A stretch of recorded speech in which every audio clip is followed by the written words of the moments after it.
ఒక్కోసారి చిన్న సినిమాలు సర్ప్రైజ్ ఇస్తుంటాయి, ప్రేక్షకులను ఎంతగానో ఆకట్టుకుంటాయి. అయితే అన్ని చిన్న సినిమాలు విజయం సాధిస్తాయని నమ్మితే కూడా ఇబ్బందే. ఒకవైపు ఐపీఎల్, మరోవైపు ఎన్నికల వాతావరణం, విద్యార్థుల్లో పరీక్షల ఫలితాల టెన్షన్, ఇవన్నీ దృష్టిలో పెట్టుకునే పెద్ద సినిమాలు కాస్త బ్రేక్ తీసుకుంటే ఈ సమయంలో చిన్న సినిమాలన్నీ థియేటర్లలో ప్రేక్షకుల ముందుకు వస్తున్నాయి. అందులో భాగంగా శుక్రవారం నాడు వచ్చిందే పారిజాత పర్వం మూవీ.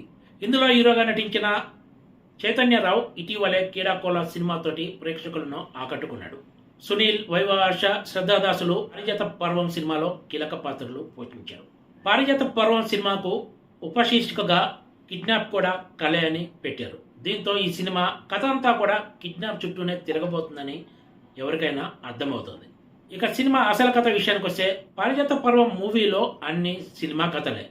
ఒకరు దర్శకుడు కావాలని, మరొకరు హీరో కావాలని, ఇలా ఎలాగైనా సరే సినిమాల్లో ఛాన్స్ దక్కించుకోవాలని గ్రామాల నుంచి వచ్చి హైదరాబాద్లో తమ ప్రయత్నాలు చేస్తుంటారు. ఎంతకు వీళ్లకు ఛాన్స్ దక్కదు. ఎక్కడికి పోయినా చిత్కారాలు, తిరస్కారాలే ఎదురవుతాయి. ఈ సినిమా అంతా కూడా ఈ సినిమా కష్టాల సవాళ్ళ చుట్టూనే తిరుగుతుంది. ఎలాగైనా సరే తాము అనుకున్న సినిమా కళ నెరవేర్చుకునేందుకు ఒక ప్రముఖ నిర్మాత భార్యను కిడ్నాప్ చేసి డబ్బులు అడగాలని నిర్ణయించుకుంటారు హీరోయిన్ టీం. మరి ఈ కిడ్నాప్ ప్లాన్ సక్సెస్ అయిందా, వాళ్ళ సినిమా కళ నెరవేరిందా లేదా అన్నదే ఈ సినిమా.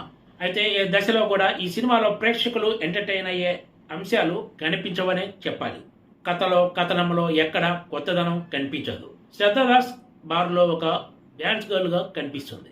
హీరో చైతన్యరావు తన పాత్రకు న్యాయం చేసినా కూడా ఎక్కడ నటనకు స్కోప్ లేదనే చెప్పొచ్చు.